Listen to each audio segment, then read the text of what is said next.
ગુજરાતભરના તાજા અને સચોટ સમાચાર મેળવવા માટે અમારી રાષ્ટ્રીય સમાચાર ચેનલને સબસ્ક્રાઇબ કરો અને બેલ આઇકન પર ક્લિક કરો. ઉધનાના લક્ષ્મીનારાયણ ઇન્ડસ્ટ્રીઝમાં ગેરકાયદેસર બની રહેલા કારખાનાનું ડિમોલિશન કરવાની કાર્યવાહી કરવામાં આવી છે.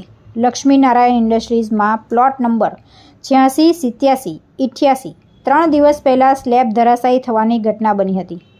3 માળના નવનિર્મિત કારખાનાનું બાંધકામ ચાલી રહ્યું હતું, જેમાં એક મજૂરનું ઘટના સ્થળે મોત નીપજ્યું હતું. ત્યારે ઘટનાના 3 દિવસ બાદ સુરત મહાનગરપાલિકાની ટીમ સફાળી જાગી છે. કારખાનાનું બાંધકામ ગેરકાયદેસર કરાતું હોવાનું હવે છેક મનપાના ધ્યાનમાં આવ્યું છે, જેને લઈ મહાનગરપાલિકાની ટીમ દ્વારા 3જા માળ પર હથોડા ઝીંકી ડિમોલિશન કરવામાં આવ્યું હતું. સુરત મહાનગરપાલિકાના અધિકારીઓને શ્રમિકોના મોત બાદ બ્રહ્મજ્ઞાન થયું છે અને ઘટના બાદ પાલિકાએ ડિમોલિશન કરી બતાવતા પૂરતી કામગીરી હાથ ધરી સંતોષ માન્યો છે.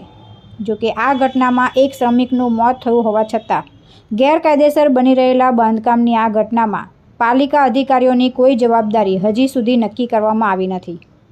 મહત્વનું છે કે આ ઘટના બન્યા બાદ સુરતની ઉધના પોલીસ દ્વારા તાત્કાલિક મનુષ્યવધનો ગુનો નોંધવામાં આવ્યો હતો, જે અંતર્ગત પોલીસ દ્વારા બેદરકારી દાખવા બદલ કારખાનાના માલિક અને બાંધકામનું કામ કરનાર કોન્ટ્રાક્ટરની ધરપકડ પણ કરી લેવાઈ છે.